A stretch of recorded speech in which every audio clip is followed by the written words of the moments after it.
Peace, what's up? Truth About 2Pac movement, 2pac's Shakur channel worldwide. It's your boy, Asher Underwood, with the one and only Sean Cole, Nuttso. What's up, my man? Man, it's good to see you, bro. Oh, man, likewise, you too. Man, for those of you that don't know, for those of you who have not been following this movement for the last 4 or 5 years, Nuttso was probably the first interview for Truth About 2Pac that took place on camera. I'd done an audio interview with Lionel Martin, shouts out to Lionel Martin, but Nuttso was the man I met through Layla Steinberg, shouts out to Layla Steinberg. Shouts out. Microphone sessions, and we started chopping it up. We're talking about your history, and here we are now, 4 years later, doing it big at YouTube, all kinds of things in the works. You have a big history, I mean a deep history and connection to Pac's legacy and what you're doing now and your family and all that. So if we could just, for those that don't know about that history, just tell them a little about who is Sean Cole Nuttso, how you came to meet Tupac, why you're relevant to the world of Tupac fans out there. Right. Well, to those that don't know, government, Sean Cole, stage name, or also known as Nuttso Outlaw, or Nuttso Outlaw, as all my social sites would say. Man, coming around and getting to know Tupac, when you listen to, the music before meeting Tupac, it's like you felt like you already know him, like, you know what I'm saying? So for those that didn't get the chance to meet Tupac, when they hear their music, I'm pretty sure that they feel the same, that they knew him at one point in time, or that they would get to know him. And that's how I felt at that time. It was like both of them. It was like when I was listening to his music, I'm like, man, I know him. I know him. And then it was like, man, I got to get down there. I got to get down there. You know what I'm saying? So, which kind of, play a part in that telekinesis type of thing. You know what I'm saying? So going back real quick, before we go into telekinesis, tell me that. So you like get down there. So tell us a little about that. How did you feel when you first met Tupac, and like tell us about that call that you got? Man, it was like I was dealing with MC Hammer, a good friend of mine, you know what I'm saying, a Oakland native like myself. So it was bound, we was bound to run into each other in the street. So, musically related, you know what I'm saying, got to kicking it with MC Hammer, you know what I'm saying, going to the studio, laying down some music, and, after a while, I just like, Ham, I want you to, manage my solo album. At that time, I was forming a group called Street Thugs. So we was trying to do some Bay Unity type of thing, which the other members was from San Francisco, and I was from Oakland. So we was doing the 41510 type of things, unifying Oakland and San Francisco, because at that time, it was a lot going on in the streets between Frisco and Oakland or whatnot. But I went to Hammer. I'm like, Hammer, I want you to, manage my album. I'm on my solo album now. So he was like, all right, cool. I was kind of thinking that anyway, and you know what I'm saying? I'll get back at you when I get a word on something. So I came home one night from Oakland, and had a message on my phone, and it was MC Hammer. He was like, Nuttso. It was a couple of messages. He was like, Nuttso, man, I've been waiting for you. I've been looking for you, man. Hit me back. Trying to get you out here to L.A., man. Tupac, I want to meet you. Tupac, I'm like, oh, well. So I hit him instantly. I cut the message short. Yo, what's up, Ham? What's happening, man? Man, my bad. I was just, been out there trapping, man. What's going on, man? I can hop on that flight right now. He's like, nah, last flight already out, but you can hop on the first thing in the morning. So I'm like, cool. So I get up. I don't even think I went to sleep. I'm like, I'm gonna go meet Tupac. I ain't going to sleep. So I get on the plane the next morning, shoot down to L.A., hooked up with Ham. Ham put me in the room. I was in the room for a few hours, got a call from Pac, went down to the studio. Pac was like, man, I've been waiting to meet you, man. I heard your music, man. I love your music, man. I hope you want to join the team. I want you on the team. Man, say no more. Man, so I was with it. So that's interesting. So let me ask you this. So since you bring up MC Hammer and the roots, I mean, anyone who's been around and knows the history of hip-hop, like MC Hammer, obviously he came in the game at a very interesting time. He did his thing. And he was kind of somebody that was there a part of Death Row for a while. That a lot of people don't even know that Hammer was a part of Death Row when they think back. Definitely. A lot of Pac fans especially don't know that history. But also, you have a family history in relation to Keisha Cole, your sister, right? So where does her relationship to Pac come into the picture? Did she already know Pac, or was that? Well, that was through me. I introduced her to Tupac as well, and when I introduced Keisha to Tupac, I was like, yo, Pac, this my little sister. He was like, what? That's your sis? That's your sister? I'm like, man, that's my sis. He said, well, that's my little sister too. So, you know, and that was they meet right there. So that's awesome. And how did you? I mean, how did it feel? Like, how did it feel like being accepted by Pac? So, like you said, you're already a fan of his music, right. And then, you know, you later becoming inducted into the Outlawz, being a part of the Outlawz. Man, it was amazing, man, to, like, you know what I'm saying, to be hearing Tupac's music and then hear the history and the controversy that was being, you know what I'm saying, surrounding Tupac. You know what I'm saying, him getting shot, you know, going to jail, and everybody on the West Coast and Cali and Oakland was like, oh man, let him get through this, let him get through this. So, you know, when he got through that, and Me Against the World album dropped when he was in jail, and we was on it like, oh my goodness. Then he did the song with If I Die Tonight. So it was like, man, come on, man, get up out that situation, man, so we can meet you. So, you know, then we hear Tupac getting out, we hear Tupac in the West, we hear Tupac's on the death row, we hear Tupac getting it in, and I was like, man, now to actually witness, you know what I'm saying, everything that I was seeing, like, come true, you know what I'm saying, on the back end, because I was like, wow, I'm like, it took me a minute, you know what I'm saying, when I met Pac, I was like, man, I'm here with Tupac, like, that's crazy. But then it didn't hit me right then. It later hit me, you know what I'm saying, when we start going to events and stuff like that, and we'd be out deep and all these little parties and stuff, then I start thinking, I'm like, man, I am in the center of hip hop. I am in the core of hip hop, and I was just like, man, that's what's up. That was it was kind of like an unexplainable feeling, you know what I mean? So, you know.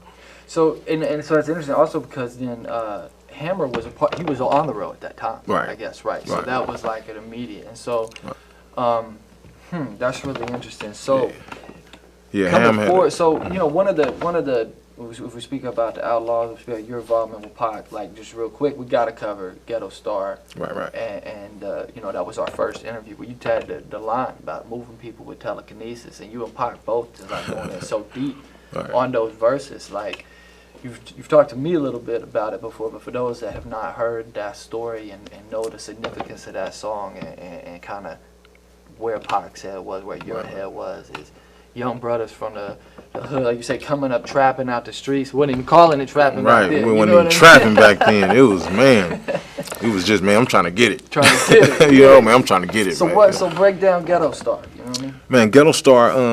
This is a story that a lot of people don't know. So we was sitting in the studio, and actually we was riding one day, and me and Tupac was riding, and a beat came on the radio. It was an old school beat, and I was like, man, that's kind of dope. And Pac was like, yeah, that'd be kind of dope. I said, if I get somebody to redo that for us, you know, that'll be me and you. He was like, man, get him to knock it out. So I called my homeboy, you know what I'm saying, his name was Geo Twice, and I tell him, I said, yeah, man, I'm trying to get you to do, you gotta hurry up though, you gotta hurry up, man, I'm trying to get you to do this song with me, you know, for me and Pac. He's like, man, you playing, man, don't be calling my phone playing. I'm like, all right, man, you think I'm playing if you want, I'm gonna call other dude, man, you gotta get that beat from other dude, man, you know what I mean, so he was like, all right, man, what's the deal? So I said, all right, man, we need your government, we need your date of birth, man, we finna book this flight for you, you can come down here, me and Pac finna get in the studio, we need that beat. So he was like, all right, man, don't be playing, man, that's how he talk, all right, man, don't be playing, man, anybody know Geo Twice, that's how he talk. So, you know, I flew him out, got into the studio. As soon as the ticket was paid for, he knew it was kind of real. So he got on a plane, picked him up from the airport. So when the flight got booked, then, you know, Geo Twice knew that it was, you know, it was real at that point. So we get there, he like, so what's up, man? We on? I'm like, yeah, man, let's do it, man. Let's knock out this beat. So we get to the studio. He meet Pac. He like, okay, I got to get on it. And so he was actually supposed to have a portion of the beat already made, and then just come and just add a couple little sounds. And I forget the sample it was, but the Ghetto Star that came out on Better Days album, that is the exact original. And if I'm not mistaken, that's the only original song on that album. So, you know, that's what Tupac really rapped to. That's what we sat down and wrote to, that actual beat. There's a lot of people on YouTube and all these other sites saying that's not the original version. This is because there's so many remixes out there. You know what I'm saying? So that is the OG. That's the OG, man. That's the one. Version. That is a trio creation right there. You know what I mean? Me and Tupac, we sat in the studio side by side on the board, writing on the board. My man Geo Twice was doing the beat behind us. That was a wonderful vibe, and until it was this one incident where we was in there writing, and this guy came in there. Yeah, that's what I was about to say. So that, right, yeah. So this guy came in there, and you know, I guess, you know, he had read the bulletin board, you know what I'm saying, on who was coming in on what days. So he's sitting in the studio. It's just me, Pac, and the producer. So he come walk right into the studio in the middle of us writing, and lean up against the wall and prop back. So we still writing. I'm thinking to myself, oh, maybe that's, you know, one of the homies or something. You know what I mean? Pac thinking maybe that's Nuttso homie, right? So we sitting there writing, and then Pac just a couple minutes later, Pac just turned to me and said, "Nuts, man, this your homie?" I looked up and said, "Man, I thought he was with you, man. I came down here with me and the producer." He said, "You don't know him?" I said, "I don't know him. I don't know who he is." He said, "Wait a minute." So he stopped everything. Hey, man, who you here for? Who you here with? Because that day, the studio was supposed to have been blocked off. You know what I'm saying? So it was just me and Pac in there and the producer that day. So Pac asked him, he was like, "Man, who you in here for?" And he was like, "Nobody." No, well, Pac said, "Who you in here with?" And he was like, "Nobody. I just seen your name that you was here." He was like, he came the other day or last week or something and seen that Tupac was scheduled to come in on that day. So he decided and took it upon his own, you know what I'm saying, to come up there, to show up. So now it's like, but he came by himself, you know what I'm saying, and he was in there. And so Tupac was like, "Wait a minute. You ain't in here with nobody? You don't know nobody in here?" And dude was like, "I'm just come to watch the session." Tupac was like, "Nah, dog, you gotta go." Then he got up and walked past him like, "Man, yo," you know, talking to the, you know, security and people. He was like, "Yo, man, who let this up in here, man? Like, you know, man, all up in my session, man, and my session's supposed to be blocked off and closed off. My name ain't even supposed to be on the board." Blah, blah. So Pac kind of like went off and flashed on every, you know, the people, the employees that was there. So they ended up coming, getting and removing dude, and Pac was like, "Oh, man, I'm glad that wasn't your homie," because I was like, "Oh, why Nuttso bring this dude? Like, who this dude weird?" So I was like, man, I ain't know what to think. I thought that was one of your homies. He was like, "Nah, man, he's sitting over there whispering," like, because I'm sitting to the right of Pac. Pac's sitting to the left of me, and the door is like to the left of Pac. And the dude walked in the door and just linked up against the wall. So Pac was like hearing him whisper some things like Pac, like trying to ask him something. So I guess that is what agitated Pac to be like, "Yo, man, Nuttso, is this your homie?" So, you know, at that point when, you know, green light, that ain't my homie. I don't know him, you know what I mean? So, you know, that situation went like that. And it was, I mean, it was resolved quick and peaceful, you know what I'm saying? So, and then we got back to work. And it was just one of those moments, man. It was just one of those days. And then another thing that people don't know about Ghetto Star started off with the title of Burying One of Our Own. So we was writing to the title Burying One of Our Own to the same beat. And then Pac was like, "Nah, you know what? We can't do this to that beat.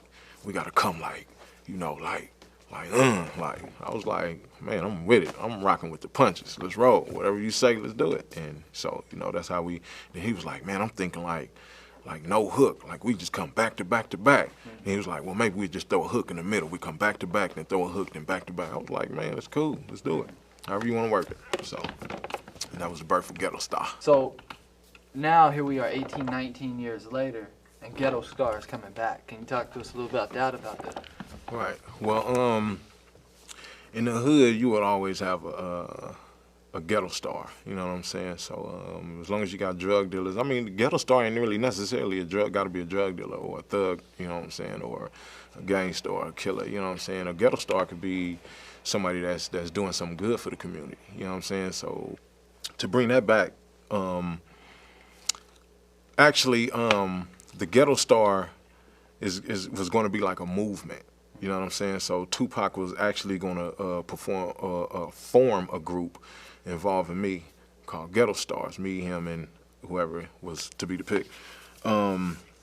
So from that, you know what I'm saying, we did the Ghetto Star song, and like I was saying, you know what I'm saying, you got drug dealers, killers, gangsters, thugs, and ghetto heroes. You know what I'm saying? That could be Ghetto Star. So that's what I'm finna talk about as far as promoting or pushing the title Ghetto Star. You know what I'm saying? So me and my other outlaw brother, Edie, I mean, you know what I'm saying, we doing a duo album. And we calling it Ghetto Star. So, you know what I'm saying, it'll be a joint venture outside of some outlaw material, you know what I'm saying? And that's scheduled for release 2014 or 2015? Yes, we're trying to release that this year. So salute, Edie Don, Outlaw. You know what I mean? And with that, man, it's a great album, man. It's a great album coming, man. It got a lot of hits on there, got a lot of kicks on there, man. It's, you know, we getting up them features on it, you know what I'm saying? It's gonna be a great album that people want to check out, you know what I'm saying? We're gonna do it right, you know, so we're gonna do 2-3 videos, you know what I'm saying, put it out there. We're gonna really treat it like it's an album instead of just some songs put together, you know what I mean? Right. Well, we definitely want to be a part of helping y'all get that out there, so Almost keep us posted. What do you think about, when we talk about stars, you know, we talk about stardom and all this, like, here we got the movie rolling out. What do you think about the upcoming 2Pac biopic? Do you expect to be on there, your character, your scenes that you're a part of? Like, what do you expect from the movie? That's a good question. Honestly, you know what I'm saying, like, over the years, it's been a lot going on with the 2Pac thing, and a lot of I control it, a lot of I don't, a lot of he do, a lot of she don't, a lot of she do, a lot of he don't, you know what I'm saying, whatever. So I don't expect to be in it, you know what I'm saying, because when people write bios of people, they write their own perception of it. You see what I'm saying? So their perception might not include me, just for the simple fact that he didn't meet me or she didn't meet me or whatever the situation may be. What matters to me most is that I met and knew 2Pac. I met and knew Afeni Shakur. So they know that I'm in Pac's life, as well as I'm on the album Pac's Life. You see what I'm saying? So if you're gonna do something about a person's bio or a person's life, then it's not wrong to not add certain people in it, because that's, like I said, that's your view of his story. Sure. So who's to say is the right. So, you know what I'm saying, when they come to me or any other outlaws and they say, hey, what's your story? Then that story is going to be credited by those that do know. I get that. So let me ask you this. Just because it's a current event, it's hot off the press, and you were there, obviously, within the inner workings of death row at a time, and Suge just got shot the other day. Pretty crazy event, and we were kind of talking before. You being connected with Pac, you're one of the people that has not only an open mind, and you kind of, you know, you knew Pac personally, but yet you're able to see how sometimes the fans only get scraps of information here. They think this and that, and it's just, Suge's kind of interesting because for the last 2 years he's been running around talking about Pac being alive, possibly smoking Cuban cigars in other places, and now Suge shot up, like, which in a nutshell, like, man, what's up with Suge in 2014, and what's up with this idea of everyone thinking Pac's still alive? Like, how do we rectify those two? We can kind of blame that on 2Pac, you know what I'm saying, because of the lyrical content that he left us, you know what I'm saying. I mean, I know what it is, but even when I listen to his lyrics, I'm like, man, he said that, like, he really said that, like, you know what I'm saying. So, I mean, you know, it's a lot of lines that we can pick out of his songs that people is targeting to say, oh yeah, he's alive, you see what I'm saying, or he did this song after his, you know what I'm saying, timely death or whatever, you know what I'm saying. So, you know, lines like, what's that one, Ballad of a Dead Soldier, or, you know what I'm saying, oh man, this, you know, that's a deep song right there. So, you know what I'm saying, even when he say, you know what I'm saying, move me and my peeps to a mansion in Brazil, in Jamaica, and all that. Not even that, even the most important line in that song is when he said, a blind man in a dead body, I meant to leave town. You see what I'm saying? So, you know, that right there, that theory alone right there, have people be like, oh, wait, did he say that? A blind man in a dead body, I meant to leave town. You know what I'm saying? So when you define, you know, Please elaborate on the blind man and the dead body. That actually Well, I ain't gonna is, elaborate you said, on well, it. you, I ain't but gonna- you did say that's one of the deepest lyrics on there. You're gonna ask that same question again. Yeah, that's a crazy. I knew he was gonna say something. Right. Something off the wall, right? Oh, that's off the wall right there. Wow. Okay. That's that same thing. Blind man and a dead body. All right, so I mean, you know what I'm saying? That alone right there would cause people to be like, oh, he's in another country. Oh, he's in Cuba. From that right there, a blind man and a dead body. I meant to leave town and get my cash though. Hook up with Castro. You see what I'm saying? Blast on the task. You know what I'm saying? So you know, it's a lot that he wrote and left us, you know what I'm saying, to make him think that even in the song that I'm in with him, you know what I'm saying, people think he was still alive after that. I retired from a life that never gave me shit, but cash that I couldn't spend in countless cars. An addict for a wife, my life as a ghetto star. So you know what I'm saying, that's like how you retire from a life. You know what I'm saying? I get it. So, but here's the thing. Like, so we could talk about lyrics all day. We could talk about clues and gang related and Wonder If Heaven Got a Ghetto, all about, you know, I Ain't Mad at You. We go through everything, the canon, right? But here's somebody, Suge, somebody that, you know, there's the theories, conspiracies abound of Suge's involvement. So half of Pac fans believe Suge had Pac shot. Half of fans are saying, oh, now it's karma. People are out there thinking, well, maybe Pac's getting him back. It's just, you know, like people are talking all kinds of crazy it's stuff. A lot of stuff that's circulating. There's words, you know, there's all the words in the lyrics, but what about the actual statements that he's out there making these statements? Like, why would you think he does that? Is that publicity? Is it? I mean, I wouldn't necessarily say it was for publicity, because you have to think you have to look at what that individual is promoting. You know what I'm saying? So if he's promoting something to better his financial situation, then we can be like, oh, that's a gimmick. You know what I'm saying? But what is he actually promoting by saying that? Nothing. It's just regular conversation. You see what I'm saying? But he's basing his opinion on what he think, because now everybody messing with him, you know, and been messing with him for years, you know what I'm saying, and he probably like, man, all right, forget it, man, I ain't see Pac die, ain't nobody who seen Pac dead, you know what I'm saying, so time will tell everything, you know what I'm saying. That's so right. when you get to a point, even when we could sit up there and you know what I'm saying, fake lie to one of the homies or something, and then about a chick or something, you know what I'm saying, yeah, man, I hit those, whatever, but then as time go, and you get used to that chick, and you get used to the activities that she's doing and the body language that she's doing, and you be like, oh, that's normal. Then you're going to keep it real with your partner. Man, I ain't hit them, man. I was just playing. You see what I'm saying? So it's going to unfold. A real person can't hide no fakeness. So he's just going to unfold and let loose his And saying that, on that note, regardless of what anyone thinks it should, regardless of what the theories and this and that is, I mean, there's no denying that there was a lot of good that came out of Death Row. There's a lot of good that came out of. I mean, Risky's here. You know what I mean? He like helped jump off his career as an artist. You know, it's different. Right. Pac brought a lot of people together. The label brought a lot of people together. There was a classic artist that came out the road. So it's a current event. And you know, I know you got to get to San Diego. You got a show tonight. And you got a lot of stuff going on, man. You know, got a show tonight. You know, opening up Keisha Cole, my sis. You know what I'm saying? Oh, so you opening for Keisha tonight? Yeah. So been on the tour, opening up for the whole tour, and Adrian Marcel is also on the tour as well. Bam. So you know, we here representing. You know what I'm saying? Truth about 2Pac here on the 2Pac channel. You know what I'm saying? At YouTube Space LA. So you know, we representing. I am Nuttso, formerly known as Nuttso, but finna to be known as Sean Cole, you know what I mean? So we're going to switch that over, and anybody that's following me on the social sites, you know what I'm saying, is at Nuttso Outlaw, NUTTSOOUTLAW. Follow that, get with me, I'll follow back. Peace. The graphic company on, that was September the 6th, that was that Friday. I took it down to him to his penthouse. September 6th. September 6th is when I officially gave him the artwork for the Machiavelli album.